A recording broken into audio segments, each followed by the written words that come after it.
ఇగో deep tech policy. So ఈ deep tech policy అనేది దేనికోసం వస్తుంది అని అంటే, ఫస్ట్ దీనికి సంబంధించి మనం డీప్ టెక్ పాలసీ గురించి కొంచెం అండర్స్టాండ్ చేసుకుందాం. డీప్ టెక్ పాలసీ అనేది లోతైన, అంటే డీప్ అంటే అంతే కదా, లోతైన సాంకేతిక పరిశోధనలకి సంబంధించినటువంటిదిరా. ఏమనంటున్నాం? లోతైన సాంకేతిక పరిశోధనలు, ఆవిష్కరణలకి సంబంధించింది. మీకు ఎక్కడైనా డీప్ టెక్ అనేటువంటి అంశం గుర్తొస్తే, అంశం ఎదురైతే మీరు చెప్పాల్సింది ఏంటి అని అంటే, డీప్ టెక్ అనగా లోతైన పరిశోధన, ఆవిష్కరణలు అనేటువంటి అంశాన్ని గుర్తుంచుకోండి. ఓకే, సో ఇది డీప్ టెక్ పాలసీకి సంబంధించినటువంటి అంశం. సో ఇప్పుడు భారతదేశానికి సంబంధించి భారతదేశ ఆర్థిక సామాజిక అభివృద్ధిలో చాలా కీలకమైనటువంటి వ్యూహాత్మకమైనటువంటి పాత్రను త్వరలో పోషించబోతున్నటువంటిదే ఈ డీప్ టెక్ టెక్నాలజీరా, డీప్ టెక్ పాలసీ. సో ఈ డీప్ టెక్ పాలసీ ద్వారా ఏం జరుగుతుంది?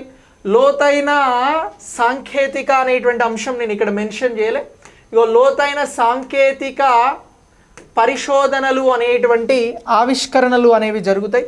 దీని ద్వారా భారతదేశానికి సంబంధించినటువంటి ఆర్థిక సామాజిక గుర్తింపు అనేది మరింత పెరుగుతుంది, పటిష్టంగా మారుతుంది భారత్ ఈ అంశాలలో. ఎందుకు అనంటే మన దగ్గర సాంకేతిక పరిశోధనలు జరుగుతాయి, అవి కాస్త ఆవిష్కరణలుగా మారుతాయి, అప్పుడు మనకి ఇంటలెక్చువల్ ప్రాపర్టీస్ అనేవి పెరుగుతాయి. సో దీని ద్వారా కంపెనీల ఏర్పాటు అనేది జరుగుతుంది. సో ఇలా భారతదేశంలో కంపెనీల ఏర్పాటు జరగడానికి కీలకంగా మారబోతున్నటువంటి ఈ సాంకేతిక పరిశోధనలు, ఆవిష్కరణల వలన ఆర్థిక సామాజిక బలోపేతాలు జరుగుతాయి అని చెప్పేసి డీప్ టెక్ పాలసీని భారత ప్రభుత్వం డిజైన్ చేయడం జరుగుతూ ఉందిరా. సో ఇలా డీప్ టెక్కి సంబంధించినటువంటి దాంట్లో డీప్ టెక్ విజన్ ఏంటి గుర్తించండి అని అంటారు. డీప్ టెక్ అంశానికి సంబంధించి ఇటీవల దీన్ని పాలసీగా తీసుకురాబోతున్నారు, ఇంకా పాలసీ రాలే. ఈ ఫైనల్ డ్రాఫ్ట్కి సంబంధించి ఈ డ్రాఫ్ట్ని ప్రజలకు అందించి మీ సూచనలు, సలహాలు, అభిప్రాయాలు ఏమైనా ఉంటే మాతో పంచుకోండి అని చెప్పేసి ప్రభుత్వం దీనికి సంబంధించినటువంటి నోటిఫికేషన్ని రిలీజ్ చేసింది 2023లో. సో ఇప్పుడు ఆ నోటిఫికేషన్ రిలీజ్ అయిన తర్వాత ప్రజలు వారి అభిప్రాయాలు చెప్పిన తర్వాత వాటిని సరి చేస్తూ అతి త్వరలో దీనికి సంబంధించి క్యాబినెట్ అప్రూవల్ ఇచ్చేందుకు సిద్ధంగా ఉంది. సో ఇప్పుడు ఈ క్యాబినెట్ అప్రూవల్కు రెడీగా ఉన్నదనేటువంటి అంశాన్ని బేస్ చేసుకొని మనం ఈ టాపిక్ని మాట్లాడడం జరుగుతూ ఉంది. సో ఈ క్యాబినెట్ అప్రూవల్లో డీప్ టెక్ పాలసీకి సంబంధించి ఇది నిర్ణయం అనేది జరగబోతూ ఉంది. సో మరి ఇప్పుడు ఈ నిర్ణయం జరగబోయేటువంటి డీప్ టెక్కి సంబంధించినటువంటి పాలసీ విజన్స్ ఏమిటి అని అడుగుతారు. దీని లక్ష్యాలు ఏంటి, దీనికి సంబంధించినటువంటి విజన్స్ ఏమిటి అని చెప్పేసి క్వశ్చన్ అడుగుతారు. అలా అడిగితే మనం కొన్ని అంశాలను చెప్పాల్సి ఉంటుంది, అందులో ముఖ్యంగా 4 అంశాలను చెప్పాల్సి ఉంటుందిరా. సో ఇప్పుడు డీప్ టెక్ పాలసీకి సంబంధించినటువంటి విజన్స్ అని అంటున్నాం. సో ఒకసారి ఈ విజన్స్ గురించి మాట్లాడదాం. ఇవి స్టేట్మెంట్ లెవెల్లో మనకు పనికొచ్చేటువంటి అంశాలు. క్వశ్చన్ అనేది డీప్ టెక్ మీద క్వశ్చన్ అడిగితే సో మనకి 100% విజన్ మీద స్టేట్మెంట్స్ ఉంటాయి. సో విజన్ మీద ఎలాంటి స్టేట్మెంట్స్ ఉంటాయి అని అంటే, ఒకటి భారత ఆర్థిక వ్యవస్థకి సంబంధించినటువంటి భవిష్యత్ భరోసా అని అంటున్నాం. ఆర్థిక భవిష్యత్ భరోసా ఓకే, ఇది ఒక అంశం, దీన్ని గుర్తుంచుకోండి. ఇక నెక్స్ట్ రెండవ అంశం ఏంటి అని అంటే, నాలెడ్జ్ డ్రైవ్కి సంబంధించిన ఎకానమీని సులభతరం చేయడం. రెండవది నాలెడ్జ్ డ్రైవ్ ఎకానమీ అని అంటున్నాం. ఎకానమీ సులభతరం.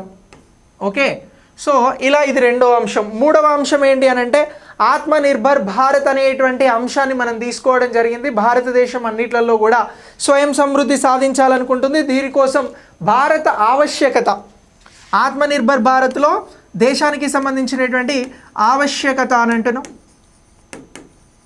ఓకే, ఇక 4వ ముఖ్యమైనటువంటి విజన్ ఏమిటి అని అంటే, 4వ దానికి సంబంధించి నైతిక ఆవిష్కరణల ప్రోత్సాహకం అని అంటున్నాం. నైతిక ఆవిష్కరణలు, సో ఆవిష్కరణలలో నిజాయితీ అనేది ఉంటుంది. ఇగో నైతిక ఆవిష్కరణలు అని అంటున్నాం. సో ఇవి డీప్ టెక్కి సంబంధించినటువంటి విజన్స్ రా. ఏమని అంటున్నాం? డీప్ టెక్కి సంబంధించినటువంటి విజన్గా గుర్తుంచుకోవాలి. Deep fake for what purpose Sai. So first deep tech గురించి నేర్చుకోమా, తర్వాత డీప్ ఫేక్ గురించి నువ్వు గూగుల్లో వెతికినా వస్తుంది.